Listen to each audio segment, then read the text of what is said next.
Oh, it's so nice to have my voice back in time to be here tonight. A few weeks ago, I was at an A&E, actually, because I was choking on a piece of chicken. Now, that was really nerve-wracking, actually. They wouldn't let my wife be with me, so I was there all by myself, just coughing nonstop. But she was trying to be supportive from a distance. She kept texting me the whole time, really sweet, supportive things like, "So how does it feel when you're choking on white meat for a change?"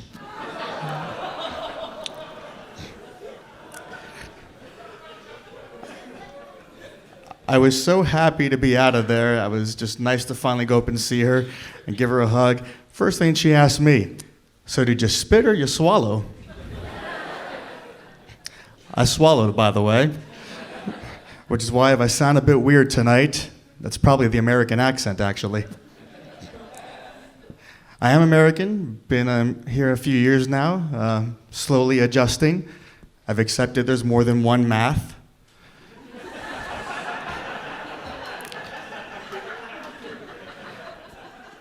What gets me, though, is did you know the US still taxes me? I have taxation in 2 countries and representation in none. You turned me into a fucking colonial again.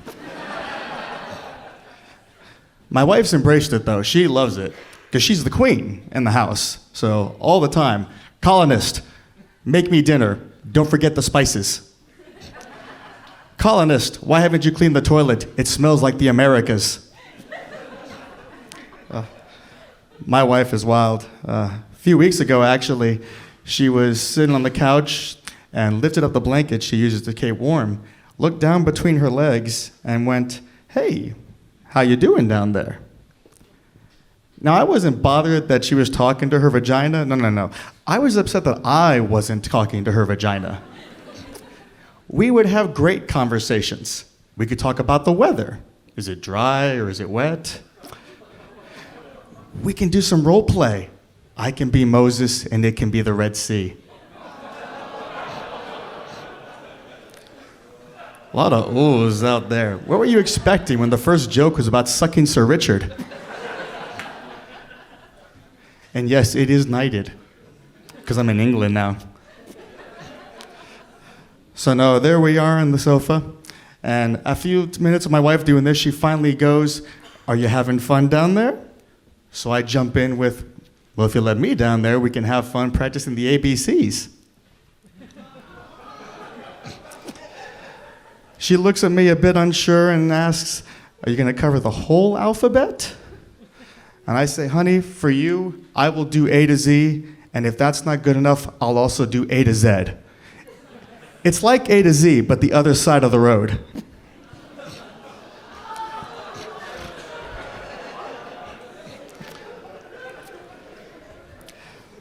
So she gives me says it's go time, so I start walking or crawling my way across the sofa towards her. She's looking at me seductively as I'm licking my lips.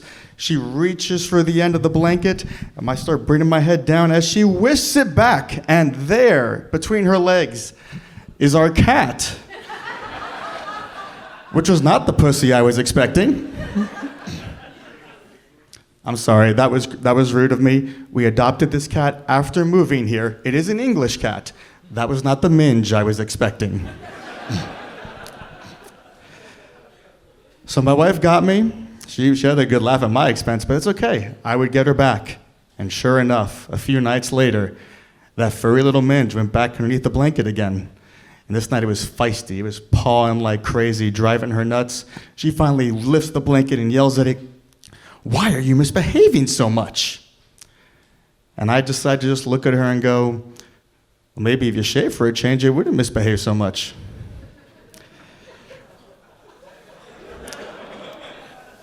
I can tell who laughed at that one. My wife, though, she looks right at me. The cat disappears. She looks between my legs and goes, "Maybe if you shave for a change, it wouldn't look so small." Oh, and yes, later that night, my wife, the queen of my house, took a blade and shaved both sides, thus knighting me Sir Richard. Thank you for that. Let's hear it for Alex Hodgkiss.